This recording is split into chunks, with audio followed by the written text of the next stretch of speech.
You don't feel like meditating for half hour? It's okay. Meditate for 3 minutes. Can you not?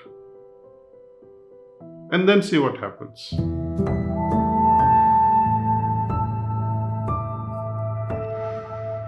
Problem is, a lot of us have heard the word meditation. Many gurus have also flourished teaching people how to meditate. But how many are actually able to meditate properly in a rightful way? First of all, meditation as a word is also not understood. And when the very definition of meditation is not understood properly, then how are we going to do the meditation correctly? Let me bring your attention to this idea that the difference between meditation and Dhyana. According to Oxford Dictionary, meditation means thinking repeatedly of one object. That is English definition. Now, when we are approaching meditation, how are we going to think repeatedly of God? God is not an object. God is not a known entity that you can think about. So, by that definition, meditation is not what it is understood as. But then when we actually do proper dhyana under a rightful guidance, then we understand that through dhyana, we transcend the mind itself. We regulate the mind and then transcend it. That means there is no thought process involved at some stage. You are saying goodbye to this entire process. You are jumping straight from thinking apparatus to the feeling apparatus, or you are moving from intellectualizing to intuition. So that is a quantum leap when we are meditating under a proper guidance. And this is what we have been sharing throughout the world. And I will be happy to share this knowledge with one and all, how to do it. And we have a free app.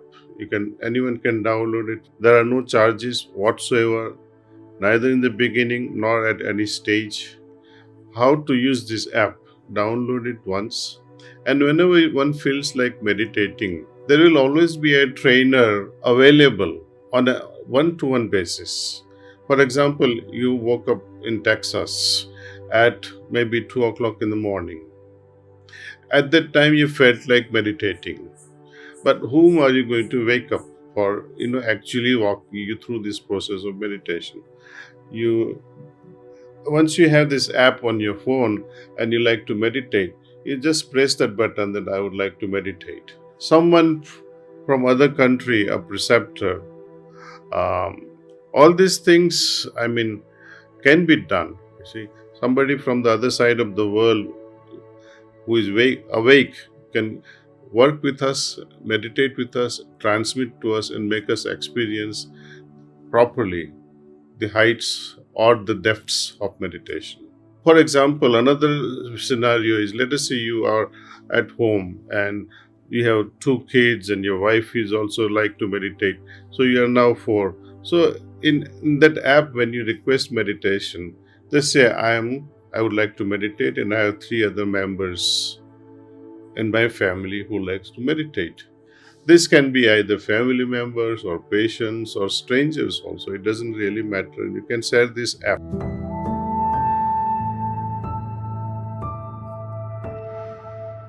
First of all, I've been playing around with my granddaughter. I have a lot of free time with her these days. And I tell you, whenever she picks up a crayon, she doesn't like to draw it on a paper. She straight goes to the wall. And you can see how many walls she has painted so far in my apartment. And as each time I tell her, please don't do that, she makes up a guilty face.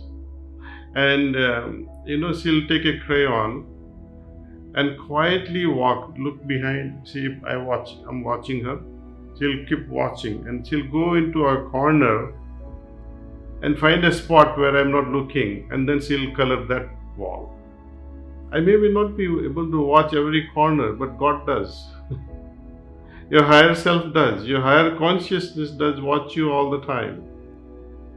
But we are not aware, we are not cognizant enough that somebody is looking not to police us, but one who is looking to take care of us. If we do the right thing, the grace will follow. They will inspire us to do things in a better way.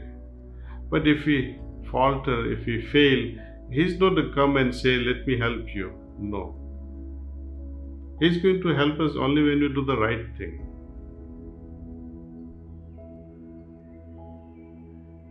And it will only intensify. Once we start doing the right thing, take a first right step, it will happen. You don't feel like meditating for half hour? It's okay. Meditate for 3 minutes. Can you not? And then see what happens. Often I have observed within my life itself that I used to practice sometime at 8 o'clock, sometime at 5 o'clock, sometime at 3 o'clock, all varying. But the day I realized that if I fix my timing, however difficult it may be, however short that meditation may be, even if it is for 5 minutes, I should stick to that time. And the day I changed everything and made my timing fixed, 6:30 in the morning means 6:30 in the morning, that's all. Of course, there are days where because of your health or this or that, it may vary, but that would be very rare. But you fix your time, 6:30 or whatever is convenient to you. And just do it for 3-4 minutes, 5 minutes, 10 minutes. Master that timing and then adjust your time of extending practice further. See, one day I was in Montpellier in France. I went there to visit our medium. I was given a time to visit her, 10 o'clock. But somehow the message that I received was not correct. The messenger gave me the timing of 10:30. So, and why she called me at 10 o'clock? Because every morning, it doesn't matter what happens to her, at 10 o'clock she would sit in her chair, ready with her pencil and pen, or pen and paper. The day I had appointment with her at 10 o'clock, it was not to meet me, but so that we can sit together and receive Babuji Maharaj. When I could not do that at 10 and reach there at 10:30, she was so disappointed, not for herself, but she said, you missed Babuji. He was just here and waited for you for a few minutes.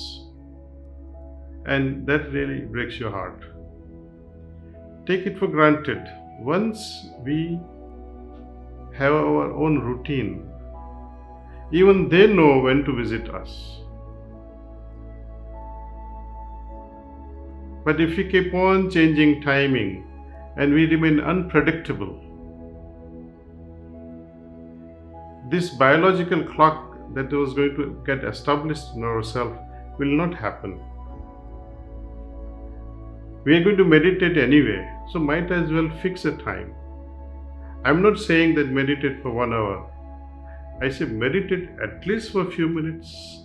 At least establish that routine, establish that biological clock, so that even they know when you are sitting. So whatever work has to be done, we are cooperating with them. And this is a beautiful thing. If you can try to do it, I wish all of Vyasis should practice this. I wish that you establish this biological clock in your system, in your practice, and see how it changes.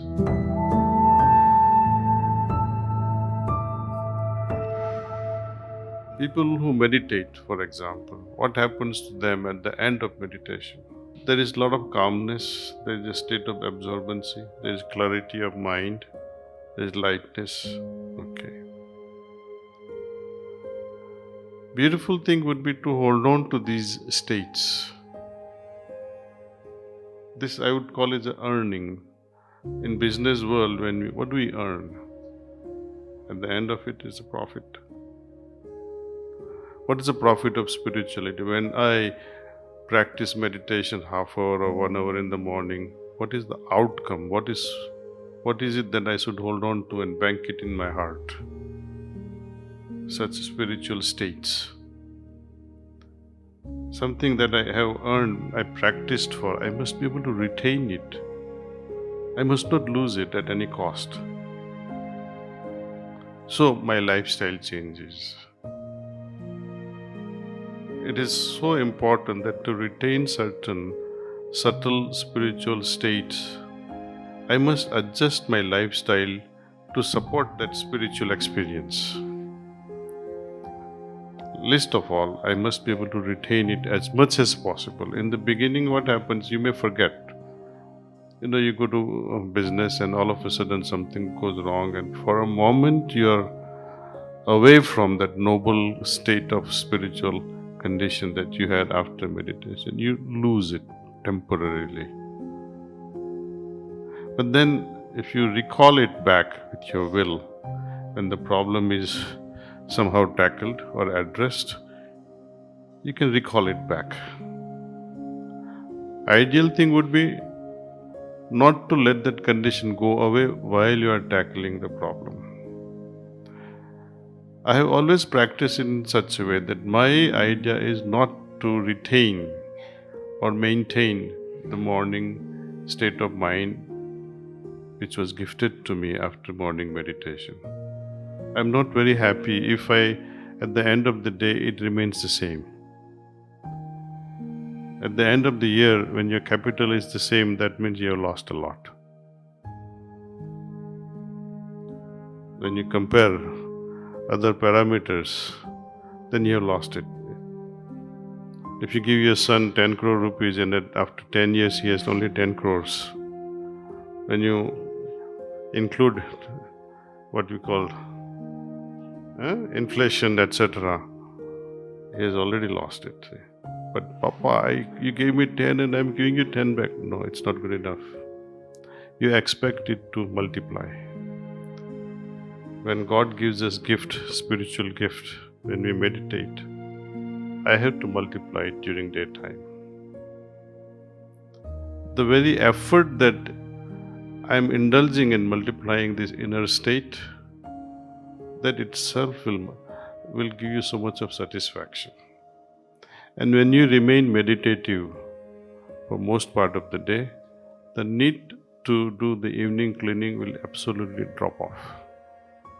Because with such a state of mind, which is, I would like to say, sthit pragya. In the sthit pragya state, what happens there? Lord Krishna compares this sthit pragya state with a lotus in a dirty pond. It remains unaffected.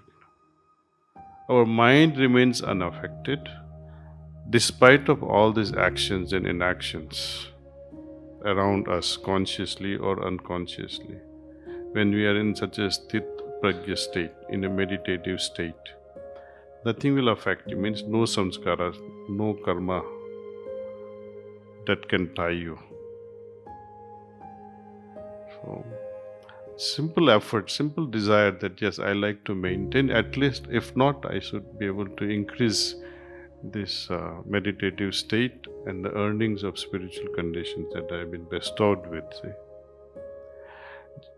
My practice is generally like this, that I have to, when I close my eyes, meditate. Okay, fine. At the end of meditation, I would try to identify what is going on inside me. What is the outcome of this meditation? I hold on to that state as much as possible for at least 4 or 5 minutes so that it becomes part of me and absorb it. intensify it. Be united with it. It can never leave you then. Are we using each moment or losing it? The next video invites a different way to measure life.